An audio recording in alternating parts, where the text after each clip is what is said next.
이게 정당입니까? 이게 민주공화국의 민주정당이라고 할 수 있습니까? 보수 정당 맞습니까?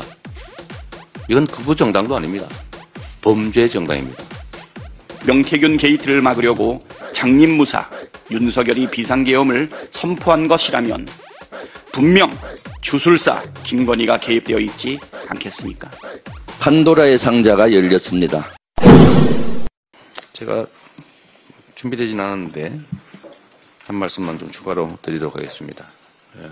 어제 제가 뉴스를 보다 보니까 하루 기가 막힌 장면들이 많아서 한 말씀을 꼭 드려야 되겠습니다.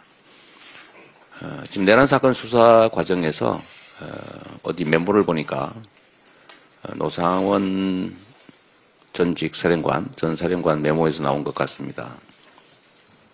누구를 잡아다가 뭐 지오프에서 폭사를 시키자, 음식물에 독약을 타가지고 죽이자, 어디 화물선에 실어가지고 폭발물을 설치한 다음에 원격 조종으로 폭발을 시키든지 시한폭탄을 폭발시켜서 바다에 빠뜨려 죽이자, 뭐 이런 황당무계한 정말 끔찍하고 잔인한 계획을 세웠던 게 드러나고 있습니다.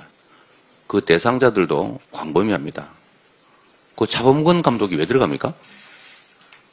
그 이상하게 이재명 영장 기각한 판사 이름이 없다 싶었더니 역시 꼼꼼하게 들어있었습니다. 무슨 연예인, 도대체 상상할 수도 없는 뭐 신부, 종교인, 목사님 다 잡아 죽이려고 했던 거 아닙니까? 반대하는 사람, 불편한 사람을 전부 죽여버리려고 했던 거 아닙니까? 이게 대체 상상이 날 수 있는 일입니까? 그리고 더 기가 막힌 일은 우리가 옛날 교과서에서나 봤던 삼선 개헌을 시도했다는 거 아닙니까? 현 대통령 윤석열 임기 5년이 너무 짧아서 3번 연임을 하시고 그것도 부족해서 후계자를 정하자는 그런 메모까지 있다고 합니다. 이 독재 왕국을 만들려고 한 거죠.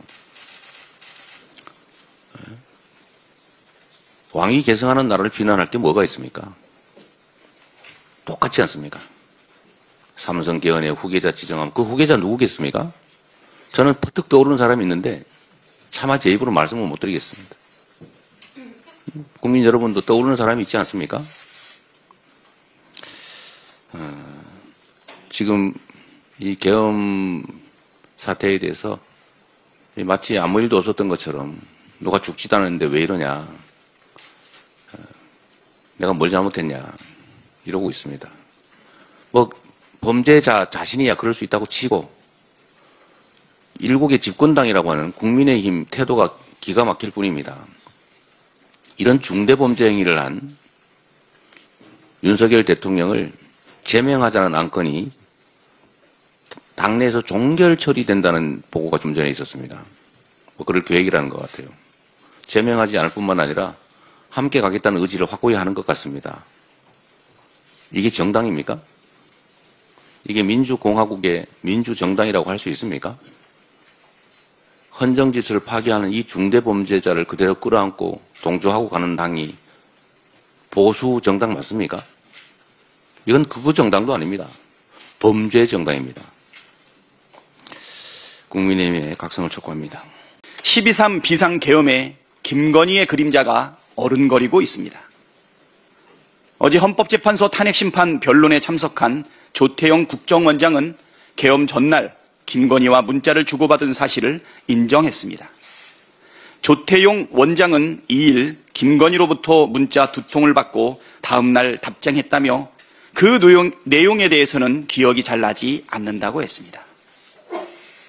평소 문자를 주고받는 일이 자주 있는 일은 아니라면서도 민감한 시기에 주고받은 문자 내용을 기억하지 못한다는 답변이 회개합니다.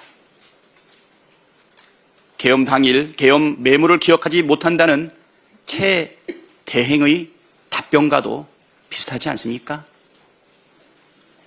아무리 좋게 해석을 하려고 해도 민간인인 김건희가 국정원장과 문자를 주고받아야 할 이유를 찾지 못하겠습니다. 그것도 왜 하필 비상계엄 선포 전날 문자를 2통이나 보냈는지 그 내용은 무엇인지 투명하게 밝혀내야 합니다. 민간인인 김건희가 경호처 비화폰을 지급받았다는 의혹도 제기된 걸 보면 김건희가 계엄 논의와 실행에 개입한 것이 아닌지 강한 의심이 듭니다. 명태균 게이트를 막으려고 장림무사 윤석열이 비상계엄을 선포한 것이라면 분명 주술사 김건희가 개입되어 있지 않겠습니까? 네, 저도 준비된 바로는 아닌데 13일 한 언론이 입수한 노상원의 수첩 내용은 그야말로 데스노트였습니다. 그 내용 중 중앙 수거 완료 뒤 한 달 내 지방도 수집 대상 수거, 즉 체포를 전국적으로 확대하겠다는 구상인데 특히 지방 수거팀을 운영한다는 계획도 적시를 하고 있습니다. 그리고 군수 이상 지자체장을 선거가 아닌 임명하는 등 지방선거도 무력화하는 정황도 담겨 있습니다. 이 수첩은 그야말로 복제로 가는 길에 설계도였던 것입니다. 그 수첩에 나온 명단 속 몇 분하고 통화를 해봤습니다. 그랬더니 정말 다들 당황해 하시더군요. 이와 관련해서 수사당국은 수사의 속도를 좀 내고 관련자들을 단호하게 처벌을 해야 되겠습니다. 윤석열은 어렵게 이룬 민주주의를 한 번에 말아먹으려고 했습니다. 상황이 이런데도 국민의힘은 전혀 반성도 없습니다. 정신들 차리십시오. 판도라의 상자가 열렸습니다. 노상원의 수첩 내용이 드러났습니다. 언론 보도에 따르면 노상원의 수거 대상은 500여 명에 이릅니다.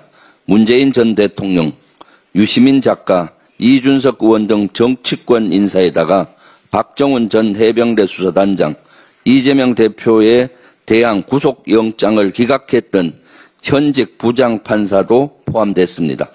천주교 이외에도 불교와 개신교 등 종교인들, 김재동 씨 등 연예인과 축구선수 출신 차범근 씨까지 명단에 있었습니다. 더욱 충격적인 것은 이들에 대한 실행 계획입니다. 무인도나 북한 접경지역에 수용한 뒤 자체 사고 처리한다. 사살, 폭파, 침몰, 격침, 화재, 수류탄 등이란 내용도 담겼다고 합니다. 게다가 수거 후에는 북에서 조치한다라는 표현도 있습니다. 북한과 비공식 접촉, 무엇을 내줄 것인지 등 북한을 끌어들일 계획까지 세웠던 흔적도 확인됐습니다. 내란 이후에 장기 집권을 꿈꾼 계획도 있습니다. 삼성 개업이 언급됩니다. 독재자의 길, 장기 집권의 길을 가겠다는 것입니다. 경악을 금치 못할 정도입니다.